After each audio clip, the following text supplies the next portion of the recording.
နောင်တခေတ်ကကျေးလက်ဘဝအပိုင်း30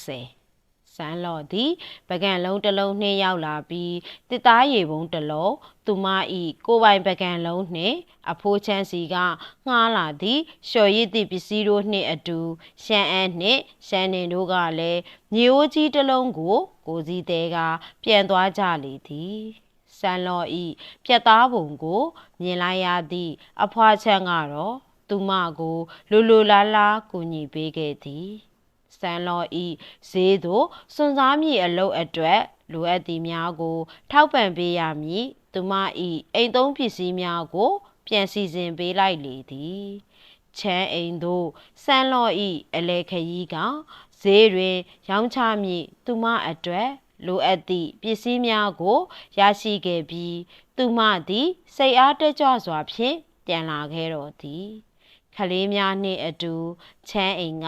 ထွက်လာပြီးခြေလမ်းအနှဲငယ်တွင်ရှမ်းကျင်းကရှမ်းအိမ်နားမှခေါင်းလေးပြူကြီးကရှမ်းအံ့မင်းတို့ချမ်းအိမ်မှာဘာသွားလုပ်တာလဲမင်းတို့ဘာတွေတဲလာတာလဲရှမ်းအံ့ကသူ့ဝမ်းခွဲကိုလှမ်းကြည့်ကပြန်ဖြေလိုက်၏ပစ္စည်းတချို့ငှားခဲ့တာသူကသူ့ခြေလမ်းကိုမှတ်နေလိုက်ချေစိတ်ဝင်စားသွားပြီးရှမ်းကျင့်ကသူ့ခြံထဲမှပြေးထွက်ကာအမိလိုက်လာလေသည်အိုခွက်အလွတ်ကိုမြင်လိုက်တော့သူ့မှာစိတ်ပြက်သွားတော့၏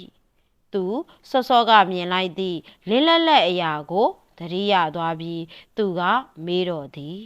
မင်းချမ်းအိမ်ကိုဘာယူသွားတာလဲပကံလုံးထဲမှာအစိမ်းရောင်လိုဟာမျိုးကိုမြင်လိုက်ပါတယ်ရှမ်းအန်သည်နှကမ်းများကိုတင်းထားလိုက်ပြီးသူမျက်လုံးထဲတွင်စိုးရိမ်စိတ်တစ်ခုဖြစ်သွားတော့လေတည်ငြိမ်သည့်လေသံတစ်ခုကိုထိန်းထားလိုက်ခါတောရက်ဖတ်ထုတ်ရှမ်းကျင့်သည်တန်တရားဖြစ်မိတော့လဲစောစောကအဝေးမှတွေးလိုက်သည်ကတကြောင်ရှမ်းအန်းကသူ့အိမ်တွင်မကြာခဏဆိုသလိုအစားအသောက်တောင်းစားသည်ကတကြောင်တွေးမိလိုက်တော့ဒါသည်ထူးထူးခြားခြားဖြစ်လိမ့်မည်ဟုမယုံတော့ချေသူကမျက်မှောင်ကျုံကမေးလိုက်တော့သည်ဒီမနေ့ကျတော့မင်းဘာလို့အစားမတောင်းတော့တာလဲငါအမေကပြောနေတာမင်းမင်းညကငါတို့အိမ်တကားကိုလာထုနေတာတဲ့မင်းတို့ငတ်နေကြတာမဟုတ်ဘူးလားတောင်းစားနေတယ်ဟူသည့်စကားကစမ်းလော့ကိုမျက်မှောင်ကျုံသွားစေတော့သည်သို့တော်လဲရှမ်းအန်းကတော့အခြားအကြောင်းအရာတစ်ခုကိုအာယုံဆိုင်မိနေ၏သူကဒီကြီးငိမ့်ငိမ့်ဖြင့်ရှမ်းကျင့်ကိုကြည့်လိုက်ပြီးဒါဆိုမင်းညကဦးလေးနဲ့အတော်ကငါ့အတန်ကိုကြားတယ်ပေါ့သူသည်တန်တရားဖြစ်ခဲ့မိတော့လဲရှမ်းကျင့်ပြောလိုက်သည့်စကားကိုကြားလိုက်တော့မြေအိုးကိုတင်းနေအောင်စုပ်ထားမိလေရာသူ့လက်စစ်များပင်ဖြူသွားတော့သည်ပြန်စဉ်းစားကြည့်လိုက်တော့အဖိုးချမ်းနှင့်အဖွားချမ်းတို့၏မင်းညကပေးလိုက်သည့်တကြားနှင့်အစားအစာကြောင့်သာမဟုတ်လျင်သူမကြီးကလမ်းလျှောက်နိုင်ပြုံးနိုင်ပြီးသူတို့ကိုခေါ်ကအစားအစာရှာနိုင်မည်လက်ရှိအခြေအနေတွင်ပင်ရှိနေလိမ့်မည်မဟုတ်ချေရှမ်းကျင်းကထူးခြားချက်ကိုသတိမထားမိပဲပြောလိုက်၏ငါတို့ကြားသားပဲတယောက်ယောက်ကညာကြီးတကောင်ဆန်လာချင်းနေတယ်လို့တောင်ငါအမေကပြောနေတာငါအဖေကမင်းအတွက်စားစရာနဲ့ခြံထားပေးဖို့ငါအမေကိုတောင်တက်တက်ပြောလိုက်သေးတယ်မင်းကဒီနေ့ဘာလို့မလာတာလဲရှမ်းအန်ပြန်မပြောနိုင်ခင်မှာပင်ပုံမှန်ဆိုရင်ကြောင်ရွံတက်သည့်ရှမ်းနေကသူမအကိုရှိတွင်ရက်လိုက်ပြီးပြန်ပြောတော့သည်မင်းညကအဖွားချမ်းကငါတို့ကိုစံနဲ့ချေးလိုက်တယ်လေငါတို့တွေဒီနေ့အထိစောင့်နေရင်ငါရောက်မှကြီးတေနေလောက်ပြီနောက်ပြီးငါတို့ကတောင်းစားနေတာမဟုတ်ဘူးခလေးမလေးကပုံမှန်ဆိုရင်ရံဖြစ်တတ်သူမဟုတ်ချေ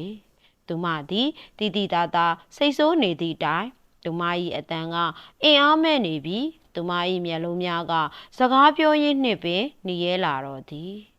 စမ်းလော့သည်မျက်လုံးများหนีရဲကတုပ်ရင်နေသည်ရှမ်းနေကိုကြည့်နေရင်းကသူမကိုသူမစဉ်းစားမိလိုက်လေသည်ဒီကလေးကအလွယ်တကူငိုရတာကိုအကျင့်ပါနေတာလားသူမကရှမ်းနေဤခေါင်းလေးကိုတက်ခါနှစ်သိပ်ပေးလိုက်ပြီးရှမ်းကျင့်ဘက်သို့လှည့်မိလိုက်၏နင်ဒီနှစ်ရှင်းနှစ်မလားရှောင်းကျင့်ရှမ်းကျင့်ကဇဝေဇဝါဖြင့်ပြန်ဖြေလိုက်၏ဟုတ်တယ်ဘာလို့လဲ ဆန်းလောကအေးဆက်ဆက်ပြုံးလိုက်ပြီးအသက်8နှစ်ဆိုရင်နင်ကတချို့ကိစ္စတွေကိုနားလည်တဲ့အရွယ်ရောက်နေပြီပဲတောင်းစားတယ်ဆိုတာတရောင်းစားတွေမှလောက်တာရှန်အန်းကနင့်ကိုဝမ်းခွဲလေ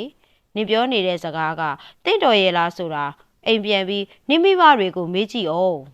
တစုံတယောက်ဤစီကံမရှိသည့်ခလေးကိုဆုံးမပေးရန်စိတ်မဝင်စားလေရာသူမကရှမ်းကြည့်ဤဇဝေဇဝါဖြစ်နေသည်အမူအရာကိုမျက်နာလွှဲလိုက်ပြီးရှမ်းနီဤပခုံးကိုပုတ်ပေးလိုက်ခါပြောလိုက်လေသည်မစိုးရိမ်နဲ့နော်နင်တို့တွေစံထက်ပြီးမချေးငားရတော့အောင်နင်တို့နှစ်ယောက်စလုံးကိုအစာအသောက်ဝဝလင်လင်စားရအောင်အမကနီးလန်းရှာပေးမယ်အိမ်ပြန်ကြမယ်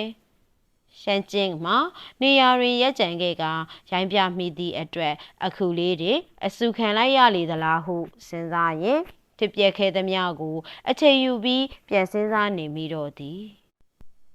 မကြေမနက်ခံစားချက်ဖြင့်သူသည်သူ့အမေကိုပြန်တိုင်ပြောဖို့ဆုံးဖြတ်လိုက်ခါဒီအကြောင်းကိုသူ့အဖေလည်းကြားသိသည်ဟုစဉ်းစားလိုက်၏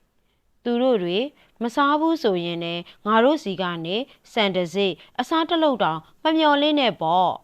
စိတ်ပိုင်းဖြတ်လိုက်ပြီးရှမ်းကျင်ကခြေဆောင်ကသူ့မိသားစုကအကူအညီပေးလျင်တားမြစ်ဖို့ဆုံးဖြတ်လိုက်လေသည်ရှမ်းဆန်းနှင့်သူ့မိန်းမတို့သည်တရေလောက်အိပ်မြည်ပြင်းနေစဉ်တွင်သူတို့၏အကြီးဆုံးသားကတိုင်တော်တန်နှင့်အတူပြေးဝင်လာတော့သည်သူအော်ပြောတန်ကိုကြားလိုက်ပြီးနောက်အမျိုးသမီးလီကမအော်ရဲပဲမနေနိုင်ဖြစ်သွားကကောင်းတာပေါ့အဲ့ဒါကသူတို့ရွေးချယ်ထားတဲ့ကိစ္စ